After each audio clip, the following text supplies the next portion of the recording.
problems regarding sa gas turbine and fuel cell combustion para sa ating Canon na calculators kung paano natin siya gamitan ng mga techniques in calculator in solving this.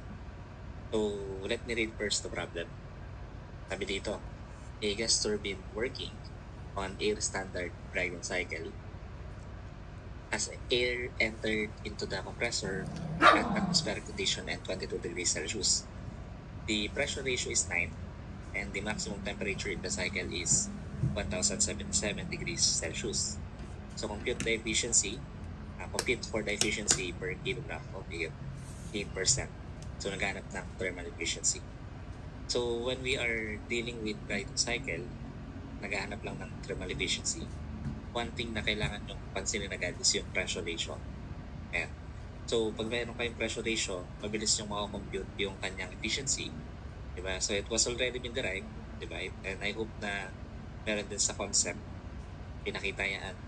And also, para sa familiarity din natin ng formula na yan. So let me recall yung cycle efficiency natin. So basically, ang efficiency ng cycle pag Brayton, lalo na yan ay standard or ideal, is ito. That is 1 minus 1 over RP. Diba? So RP is the pressure ratio, A is the constant ng specific heat ratio. Diba? And kung yan ay hindi given, kadalasan constant value yan. So this is air, bali air yung gagamitin natin. So RP is 9, K is 1.4. So ida-direct sub lang natin sa formula. So let us apply sa formula yung values natin. So that is 1 minus 1 over 9 raised to RP. So K is 1.4. So minus 1 over K ulit natin. So after that, simply press equals. So makuha natin yung thermal efficiency niya as 0.4662. So basically that's 46.62%. And so from the choices, yun yung letter D natin.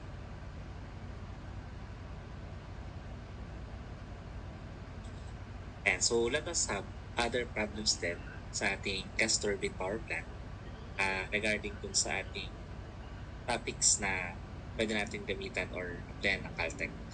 So it's like compressor, diba? But kailangan natin idagdag din yung mga concept ng Brayton cycle aside dun sa Caltech natin.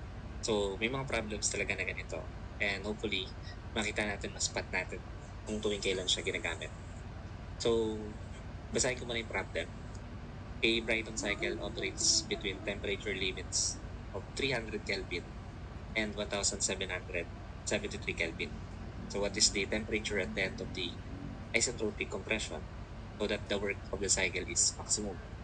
So naghahanap ng temperature at the end of isentropic compression. But that is not what we want to signify here. So hindi natin siya masyadong i-focus, di ba? With regards dun sa pag-solve niya using diagram. Bakit, sir? Alam ko ba kapag power cycle, magandang lagyan ng diagram? Sometimes hindi. Diba? So, in specific cases such as this, pwede natin i-diretso yung solution dito. Ang binanggit kasi dun sa problem, work of the cycle is maximum. So, meaning yung network natin should be maximum. And meron tayong derived relation kapag yung Brayton cycle natin ay may maximum work. And so, basically, what we needed to do is to simply get these values, yung temperature limits natin into our calculator.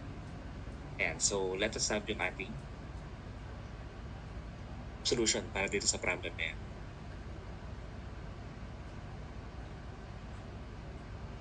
And so, pag may nabasa tayo sa problem na maximum work Brayton cycle, mas naghanap lang na temperature then the isentropic compression.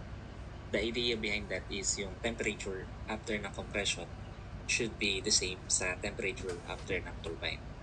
Diba? So, pag drawing mo yung TS diagram yan, basically, ganito yung makikita natin. So, ito yung TS diagram ng Brayton cycle.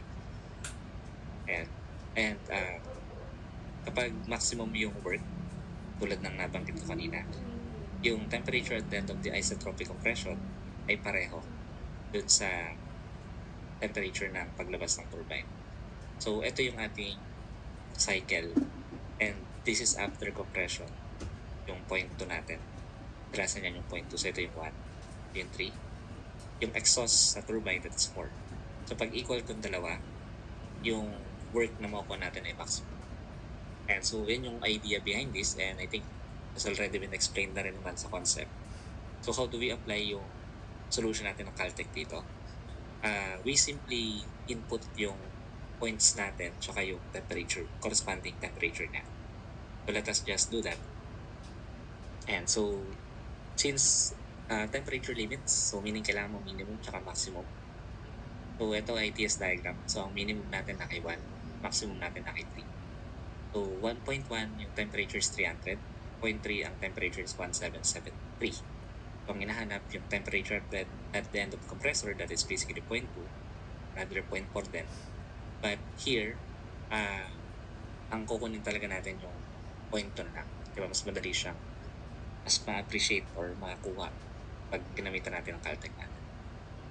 So yun yung ating table ng points. So ang hinahanap nga natin ay yung 2 natin. So paano natin sir kukunin yung temperature na to? So hindi mo na kailangan pang gawin yung Tito Pepito cake. So, or rather yung formula natin. And so pwede mong pindutin lang sa calculator yung mode 36. Then after that, press yung cancel. Then kukunin natin yung 2y hat. So kailangan mo 0.2 kaya 2. Then yung temperature na kay y hat. So basically, we just simply need to up sa ating computation yung 2y hat. Sige, so let us show kung paano yan ginagawa. Bali, kunin ko lang yung calculator. And so mode 36 tayo. So from this, 0.1 tsaka 0.3. So laging 0.1 and 0.3 yan. Lalo na kung gas turbine naman. Tapos minimum tsaka maximum. So ang temperature nun ay respectively 300 and 1770. So ang hinahanap mo yung temperature in between, so meaning that is 2. So cancel mo to. 2. Tapos apps 8. Tapos 5. So basically yan yung binanggit dito sa instruction din natin. So when you have 2y hat, simply press equals. Makuha mo na agad yung answer natin na temperature. So that's basically approximately 730 Kelvin.